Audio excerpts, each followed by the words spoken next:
Okay, back with you on the Bronx Buzz. I'm excited about this. I'm excited about all our segments, but I'm particularly excited about this because this is music in a local cafe, and that's where we want to have Bronx music. And so let's say good evening to Suzanne and Richard Hockstein, who are part of Seeing Voices. Nice to see you guys. How are you? Hey, how's it going? Tell me how we got the name Seeing Voices. This is some kind of a play on words in a way. Actually, it's a deaf culture term. I Oh, was I had no studying. idea. Yeah, I was studying to become a sign language interpreter, and An I accidentally ASL became person. Yeah. yes, I accidentally became a nursery school teacher. But seeing voices is akin to someone who has lost a limb, who has a phantom feeling in that limb when it's no longer there. Seeing voices is someone who was deafened postlingually after they could hear when they were born. So as they're reading your lips, they have a voice running in their head, and that's Wow. called seeing voices. Yeah. Fascinating. And how long Yeah, isn't has that the cool? that's why I asked. How Yeah. long has the band been together? Well, since I always say well before the turn of the century. Yeah. So. Which used to sound like a long time ago, but well, it is kind of a Yeah. lot more It's than still, 23 yeah, years. yeah. And so let's see. So Suzanne, you are the vocalist, I and am. Richard, you play lead guitar. Right. Yeah. Let's mention the names. We're going to show you a clip, folks, so you'll see who they are. But to just mention the names of the other members of the band. Steve Giordano is Hmm. our bass player, and Right? our drummer is Joe Joe Guzardo Guzardo. Yes. Okay, there you go. So you're represent. the four of you, and Yep. how often do you play? Do you play it on Beal Bach, which is what we're going to talk about. We do. Mhm. But do you play other places? Do you play often? Just talk a little bit about what you do. We hit the Bach about every 6 weeks because it's really The our home Bach. I base. like The that. The Bach, Bach. Yes. yes, the Mhm. Bach. Those on the inside call it the Bach. Hmm. Yes, but we play Uh, there about every 6 weeks, and right. we haven't played a whole lot of other places of late since the pandemic. Right. But we're pretty consistently playing out just about every month. And And and do you practice, the four of you practice every day? I yeah, guess it's easier for the two of you to get together and yes. Right. practice. Well, especially now that we're into the cover collective, we are doing a lot more playing at home than we used to. Right. Suzanne just did the proper introduction for what we really came to talk about, because I ran into her at a gig, and Right. she told me about this notion of the cover collective. What is the cover collective, and how did we get there? The cover collective was the brainchild of Taylor Rich, who started it, I believe, 9 years ago, 8 or 9 years ago. And she did it mostly in the Bronx, but she had a few issues of it down in the Village, maybe even in Brooklyn. Right. Just some Brooklyn shows and Um, stuff like that. and it's a monthly gig, and it's thematic, meaning I pick the theme. Well, like Taylor started it, she pick a theme, and we would all, scurry around and pick songs on that theme, and keep track so that there's no repeats. And then Explain. Wait 1 second.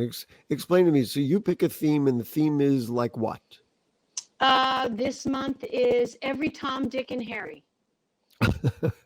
So that means you can bring in songs by anybody written by any of those names, anybody performing a song that's got that name, Oh, and then I will consider laterals Right. like The uh, names in it. the names in it. That's not a lateral. That's a solid one. Right. Yeah. But like I've had themes like architecture and colors and Numbers. numbers Names. and yeah. colors I could do. Architecture would encompass like city. I mean, I'm still working on the Tom, Dick, and Yeah, Harry. I'm sure yeah, Harry Nilsson, or is somebody going to play Harry absolutely. Nilsson? And so then what happens? Then different performers come up and play. Yes, we have a chorale of about 17 performers at this point. Wow. And yeah, and it's really grown. It started with about 6 or 8 people. And, this is a good Monday night. I mean, what else can you do on a Monday night? It's a Nothing. fabulous deal. You couldn't do anything that's better than this. It's just a fascinating concept. Now, when they perform, do they set up? I mean, you can't have 17 people setting up their own band, or is it individuals? That's the thing, is that it started with mostly just one person and a guitar, or 2 people with their guitars. And then there were a lot of singers that didn't play. And so we sort of accidentally became the house band for anybody that didn't play. Because Richard is a very, very good guitar player. And he's learning about 15 to 20 songs a month now for people. And I am, I'll keep it clean on your show, but I am a harmony harlot. And will sing harmony for anyone, anywhere. I shudder to think what you might have said. So Richard is actually the Paul Schaefer of the group. Exactly. Right, exactly. Right. So basically, there's a lot of collaboration and a lot of overlap going on these days. Did anybody ever stump you? Did anybody ever say, we wrote this song and you couldn't figure it out? On occasion. I'm not real good. I can't say I'm really like a real jazz guitar player. I can sort of, fake my way through a lot of it, but some of the stuff is, a little too abstract for me. But most everything else, I can do show tunes. It's been a great learning experience. It just sounds fantastic, mostly because, you go see a band or you go see some music. You generally know what you're going to see. Here, it's like kind of a work of art. It's being created all the time. And it's also really an interesting insight into people's, repertoires. Like there are certain members of the Cover Collective that seem committed to finding the most obscure song that fits the theme that no one has ever heard. And then there are those members that want to do the big ticket songs that they know the whole bar is going to sing. So we have like that back and forth the whole evening. And we have a lot of crossover. Like we have one violin player that's like doing 6 or 8 different songs this month. We got a horn player that plays on. We got harp players. It's really a collaborative. Some bass players, some other guitar players. But it's not a whole. So there's a lot of collaboration going on. But it's not like a whole band for every song. Right, but a few of them. People do come and attend and all that kind of stuff. Yes, we have an actual coven. We have the Cover Collective Coven, a group of witchy women that come just about every time and cast the good spells. Wow, this is no joke here. Yeah, and clearly, well, that's why we put you on TV. So this is at Anbielbach Cafe, which is on West 238th Street, just depending which direction you're coming. It's either up the steps or down the hill on West 238th Street. It's a wonderful place. I mean, I've been there many, many times. And you do it once a month. Once a month, the first Monday of the month, unless it's a holiday. Okay, you can always check the Bach website to double check the date. I love how you call it the Bach. It is Anbielbach Cafe for those of us who really want to get the whole thing. And so the next one is December 4th. And what time does it begin? The next one is actually December 4th. December 4th. No, we're doing one in November. We're doing one in November. Well, but as we talked about, this is being recorded beforehand. Sorry. We're recording it early. I'm not TV, Yes, December 4th. And I don't have a theme yet. Even if I did, I wouldn't tell you because I never announced the theme before the night of the performance. And what time does it get started? 8 o'clock. 8 o'clock. 8 to midnight. You come in, you can have a bite to eat. You certainly can have a couple of drinks, and you can just relax and enjoy music and be creative with Bronx people. Monday How exciting. Now, listen, I wanted to show Seeing Voices. As you guys know, I saw you perform outdoors recently, and it was just an absolute joy. And thanks to KRVC. For putting what was really a wonderful art show together. It was. But I just wanted to show Anbielbach Cafe, which is cozy and fine, and give Seeing Voices a chance to rock the house a little bit. So Anderson can play the magic box. I sound like Mr. Rogers. If we can get the magic box going, let's take a look at Seeing Voices. When the truth is found to be lies in love,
Well, there we go, ladies and gentlemen, seeing voices.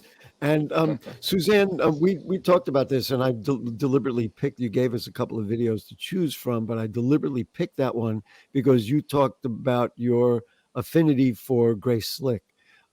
Just talk to me about not only that, but your own musical roots and how you went from, doing ASL to being a nursery school teacher to being an enthusiastic singer. Well, we have to go back further than that. I mean, Richard and I met on the largest commune in the United States at the time in 1976. Wow, where was Um, that? Where was that that? was the farm in Tennessee, Okay. Stephen Gaskin's farm. Yeah. And we met there, and I saw him playing guitar on stage. I was like, oh my God, who is that? I love this And guy. yeah, I mean, I had already noticed him, and I was And already had you been stalking. a singer beforehand? I have always been a singer. I've been a singer since Always. second grade. I started in school and church and was pretty much pulled out to start doing solos when I was in like second grade. And I don't So, wa- I don't want to over harp on it, but Grace Slick was an influence. I'm assuming so oh, many other great absolutely. I singers was were. even told back then when I was 16 that I sounded like Grace Slick. So I didn't hate that. Well, no, there's worse. There's worse. Richard, for you playing the guitar, we don't have much time left, but just for you playing the guitar, when did you start? Oh, I started playing guitar when I was about 15 or so, and I'm basically, a blues rock guy at heart.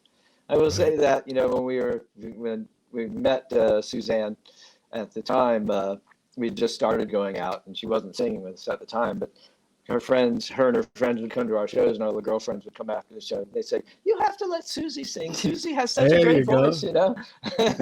And now you So can't get it. And now finally you we said, "Well, and okay." that, And then that's after it. that, it was like, "Okay, yeah." Yeah. And now Yeah. you can't Now, get rid of her. Yeah. 47 years later, yeah, he can't God get rid of bless. me. Anyway, so we're just going to remind people on December 4th at 8 p.m. at Anbillbach Cafe, the Cover Collective. It's different from any and everything you have seen and heard. It's true. And we appreciate both Suzanne and Richard Hockstein for joining us this evening. Thanks for being with us. Thank you, Well, thank Gary. you, yeah. No problem. All right, that will do it for us on the Bronx Buzz. It's always a pleasure to be with you. It's great to be promoting great music like that, local music, which is really where it's at. So, if the curtain don't fall and the creek don't rise, I'll see you next week. Good night.